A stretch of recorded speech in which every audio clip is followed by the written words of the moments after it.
O Senhor esteja convosco. Proclamação do Evangelho de Jesus Cristo segundo Mateus. Naquele tempo, quando Jesus chegou à outra margem do lago, na região dos Gadarenos, vieram ao seu encontro 2 homens possuídos pelo demônio. Saindo dos túmulos, eram tão violentos que ninguém podia passar por aquele caminho. Eles então gritaram: "O que tens a ver conosco, Filho de Deus? Tu vieste aqui para nos atormentar antes do tempo?" Ora, a certa distância deles estava pastando uma grande manada de porcos. Os demônios suplicavam-lhe: "Se nos expulsas, manda-nos para a manada de porcos." Jesus disse: "Ide." Os demônios saíram e foram para os porcos. E logo toda a manada atirou-se monte abaixo para dentro do mar, afogando-se nas águas. Os homens que guardavam os porcos fugiram e, indo até a cidade, contaram tudo, inclusive o caso dos possuídos pelo demônio. Então a cidade toda saiu ao encontro de Jesus. Quando o viram, pediram-lhe que se retirasse daquela região. Palavra da salvação. Ave Maria, cheia de graça, o Senhor é convosco. Bendita sois vós entre as mulheres. Bendito o fruto do vosso ventre, Jesus. Santa Maria, Mãe de Deus, rogai por nós, pecadores, agora e na hora de nossa morte. Vinde, Espírito Santo, vinde por meio da poderosa intercessão do Imaculado Coração de Maria, vossa amadíssima esposa. Podemos sentar um pouquinho. Jesus, manso e humilde de coração. O Evangelho relata para nós o caso de possessão demoníaca. O demônio pode possuir uma pessoa? Ele pode possuir as pessoas. Mas aonde que o demônio possui? Ele possui a alma de um ser humano? Não, ele não pode possuir a alma. A possessão, que é um caso raro, acontece quando o demônio ele vai dominando o organismo físico e mental da pessoa. Nunca a alma, nunca o mais profundo do ser. Deus não permite. Mas isso já é horrível. Uma possessão real já é horrível. E os demônios que possuíam esse homem, eles eram tão numerosos que no Evangelho de Marcos, quando Jesus pergunta o nome deles, eles dizem: "Não somos um, somos muitos." Qual que é o teu nome? Nosso nome é Legião, porque somos muitos. Padre Pio dizia que os demônios, se eles fossem vistos, eles encobririam o sol. Tamanha a quantidade dos demônios. Porque Santo Tomás ensina que Deus cria em perfeição. Os anjos são seres espirituais.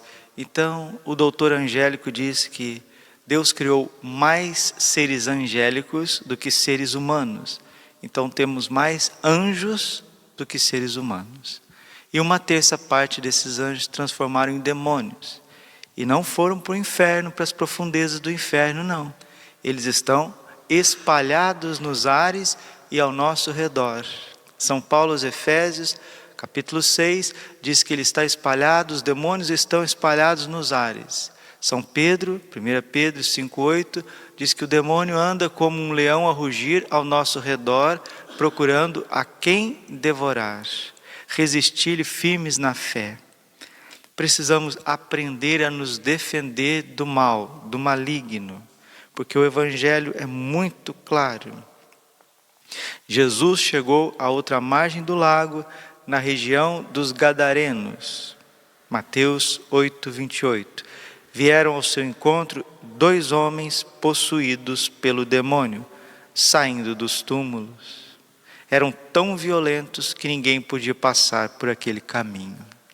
Os demônios são violentos, eles são maus, eles têm ódio. A personificação do ódio é o demônio, personificação da mentira, personificação da sedução, e eles estão espalhados. Nós precisamos aprender a nos defender. Como, Padre?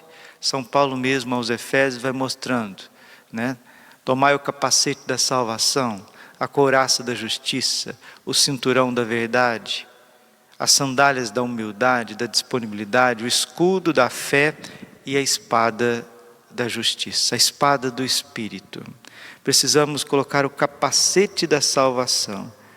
O dia que você acordar, achar que você já está salvo, o inimigo de Deus já está te espreitando. Colocar a couraça da justiça. Justiça na Bíblia significa santidade. Precisamos nos proteger do mal com uma santidade de vida. Santidade de vida nada mais é do que viver sempre na graça de Deus, viver amando a Deus, o próximo, viver reconciliado com Deus e com os irmãos, numa vida entregue, numa vida de piedade, couraça da justiça, cinturão da verdade. Que o teu sim seja sim, que o teu sim seja sim, que o teu não seja não. Não é? O que passa disso, disse Jesus, não vem de Deus, mas vem do maligno. A verdade vos libertará. João 8,32. Minha avó sempre dizia, né? Quem fala mentira está se associando ao demônio. Minha avó sempre falava disso, desse jeito, né? Às vezes a gente fala, estou com preguiça, vozinha. A preguiça é a mulher do demônio. Do jeitinho dela, ela ia catequizando a gente no mundo préternatural, sem sabedoria, sem teologia nenhuma. Como dizia São Boaventura, né? Uma simples senhorinha pode ser mais teóloga do que um doutor de teologia. Porque quantos doutores em teologia não têm fé? E uma simples senhorinha semi-analfabeta pode explicar o Evangelho com profundidade ao seu filhinho, ao seu netinho. Então, a verdade, ela esmaga o mal. Romanos capítulo 16, versículo 20. O Deus da paz não tardará esmagar Satanás debaixo dos vossos pés. O que cega o demônio é a verdade. Capacete da salvação, couraça da justiça, sandálias da humildade e da disponibilidade, cinturão da verdade, a humildade.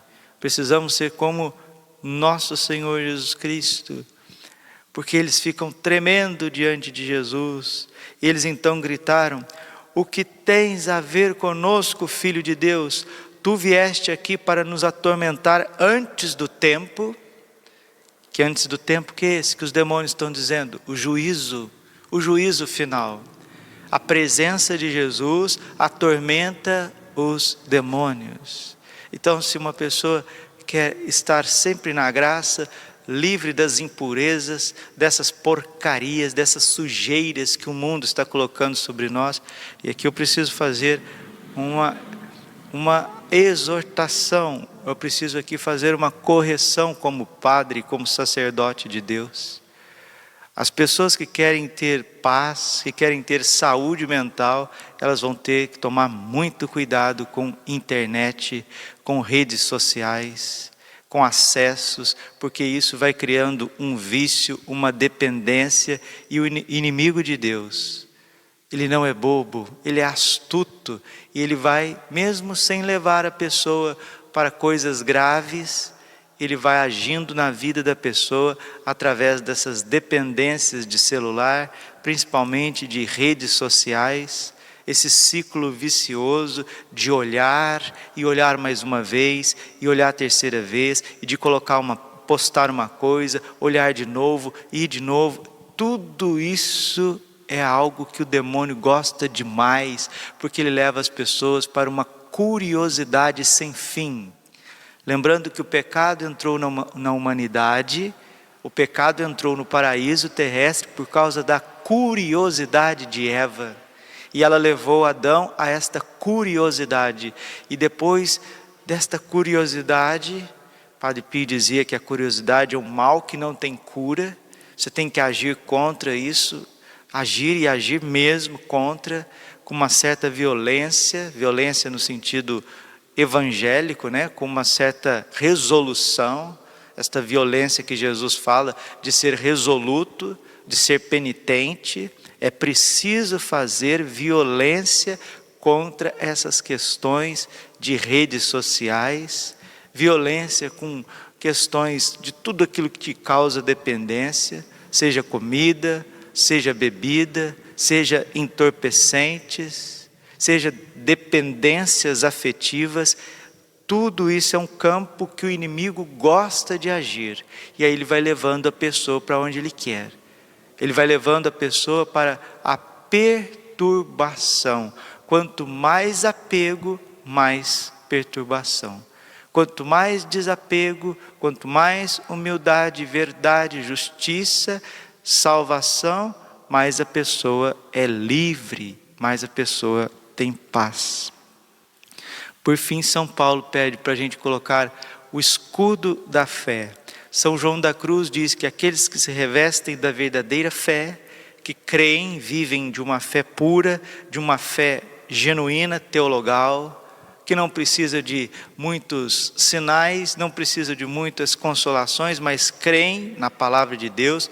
São João da Cruz diz que nós ficamos invisíveis aos demônios. Aqueles que têm fé ficam invisíveis aos demônios. O demônio, ele tem pavor, ele tem raiva, ele é humilhado pelas pessoas que creem de forma simples, pura em Jesus Cristo, na palavra de Deus, na revelação divina. Essas pessoas são iluminadas por dentro, e a luz da fé, essa luz da fé que brilha no mais profundo, cega a ação deles. São Paulo fala da espada do Espírito. Essa espada é a palavra de Deus, mais penetrante do que uma espada de 2 gumes. Hebreus capítulo 4, versículo 12. A palavra de Deus é viva e eficaz, mais penetrante do que uma espada de 2 gumes. Divide o bem do mal. A palavra de Deus, ela também afugenta a ação do maligno. Mateus 4:4, Jesus disse para o demônio: não só de pão vive o homem, mas de toda palavra que procede da boca de Deus. E quando Jesus disse isso ao demônio, quando ele estava sendo tentado no deserto, o demônio afastou-se dele. Ler a palavra de Deus, abrir as Sagradas Escrituras, colocar os teus olhos nos Salmos, ler os Salmos. O padre Gabriel Amorte diz que quando a gente está ali com qualquer perturbação, qualquer tentação, opressão, obsessão, as ações ordinárias e extraordinárias do demônio, como é bom ler os Salmos. E exorcismo, exorcizar significa isso, colocar na presença de Deus. Se você se coloca na presença de Deus, o inimigo sai em debandada. Foi o que aconteceu no Evangelho. Jesus apareceu, ia libertar esses 2 homens, e eles começaram a gritar: leva-nos para os porcos, atire-nos para os porcos. Por que os demônios queriam ir para os porcos? Sabe por quê? Porque quando os possessos são libertados, quando uma pessoa é libertada da ação do maligno, para onde que os demônios que estavam ali naquela pessoa vai? Normalmente eles vão para o inferno. E até os demônios não querem ir para o inferno. Você sabia disso? Que quando um demônio que está na terra agindo vai para o inferno, eles são humilhados, como se eles não tivessem feito o dever de casa aqui na terra. E eles são torturados e humilhados por outros demônios no inferno. Nem os demônios querem ir para o inferno, eles preferiram ir para os porcos a ir para o inferno. E hoje as pessoas vivem como se o mal não existisse. As pessoas vão vivendo assim uma vida onde que um naturalismo, né? O que é o naturalismo? Onde não existe pecado, não tem pecado original, não tem consequências. Eu faço o que eu quero, eu vou aonde que eu quero, com quem eu quero, do jeito que eu quero. É uma libertinagem tremenda.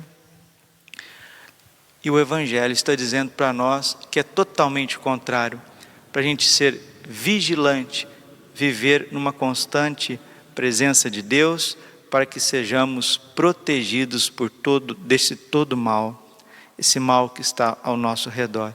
A igreja hoje também celebra os protomártires da igreja de Roma. Foram os primeiros cristãos que derramaram o seu sangue por conta da perseguição de Nero. Nero perseguiu de tal forma a igreja nascente em Roma, que qualquer coisa que acontecia no império, qualquer coisa negativa atribuía aos cristãos. Tudo atribuía aos cristãos, né? Os cristãos se tornaram a escória da humanidade no Império Romano. E a perseguição foi tremenda. Na cidade de Roma, muitos irmãos nossos, há 2000 anos atrás, derramaram sangue e eram torturados de diversas formas possíveis, né? Muitos eram crucificados, outros eram jogados às feras no Coliseu, para que os leões viessem e destruíssem. Outros também eram colocados como tochas vivas, eles eram queimados vivos. E a insanidade de Nero, que era um insano, um louco, um verdadeiro possesso pelo demônio, ficava rindo, comendo, se banqueteando, se entregando a prazeres carnais. Geralmente essas pessoas, esses imperadores que são insanos, né, têm desejos contra a natureza, né? Se é homem, gosta de homem, se é mulher, gosta de mulher, e vai virando aquela coisa toda, aquela sujeirada, né? E a gente vai vendo a desordem tomando conta, e eles incentivando a perseguição dos cristãos. E morreram muitos irmãos martirizados, mas graças a Deus, esse sangue caiu na igreja de Roma, logo após a perseguição e o martírio de São Pedro e São Paulo, e a igreja expandiu por todo o império. Tertuliano, que era um jurista romano, dizia: o sangue dos mártires é semente de novos cristãos. O sangue dos mártires é semente de novos cristãos. Então tem muitos irmãos nossos sendo perseguidos ao redor desse mundo e sendo mortos. Vamos rezar, vamos pedir nesta Santa Missa que o Senhor proteja as pessoas que estão sendo atormentadas por ataques extraordinários do demônio, né? Não só a tentação ordinária do dia a dia, mas até casos de possessão, de vexação. Que essas pessoas sejam protegidas, mas que também busque a proteção. O maior exorcismo que existe, dizia o padre Gabriele Amorte, é uma santa confissão. Fazer uma boa confissão, estar na graça de Deus, limpar o coração, limpar a casa, ter água benta dentro de casa, o crucifixo, imagem de Nossa Senhora, usar o escapulário. Assim, as mulheres usar a modéstia. A modéstia, você sabia que usar a modéstia, roupas modestas, mulher usar a saia, usar o vestido, uma roupa modesta, isso é um verdadeiro exorcismo. Tira muitos demônios de perto, muito, afasta muitas coisas erradas. O homem ser reto, ser honesto, ser como São José, isso também afasta a ação do maligno. Então vamos, com a graça de Deus, cheios do Espírito Santo, nessa missa, elevar o cálice da nossa salvação, olhar para o corpo e sangue de Cristo diante dos nossos olhos, colocar os nossos irmãos que sofrem tormentos da parte dos demônios, porque ou buscaram ou não estão se protegendo, e aqueles que estão sendo perseguidos. Lembrando que nós também sofreremos uma grande perseguição e martírio. Haverá sim, nesses tempos que nós estamos vivendo, e tudo parece que está sendo ordenado para isso, uma grande perseguição religiosa que se espalhará por todo o mundo. Muitos vão ter que derramar o sangue, como os cristeiros no México, como os cristeiros. E aí a pergunta, né? Você está preparado para derramar o seu sangue por Jesus? Se alguém vier e nós estivermos celebrando a missa, entrar na igreja e disser: neguem Jesus Cristo, ou então vocês vão ser mortos. Você vai negar Jesus? Ou você vai dizer: eis-me aqui. Padre, eu não tenho essa força, mas Deus nos dará esta força. Nós também temos que rezar, preparando o nosso martírio. Sempre eu rezei preparando o meu martírio, desde menino, e rezo até hoje. Glória ao Pai, ao Filho e ao Espírito Santo, como era no princípio, agora e sempre. Coração Imaculado de Maria, confiança, saúde, vitória minha.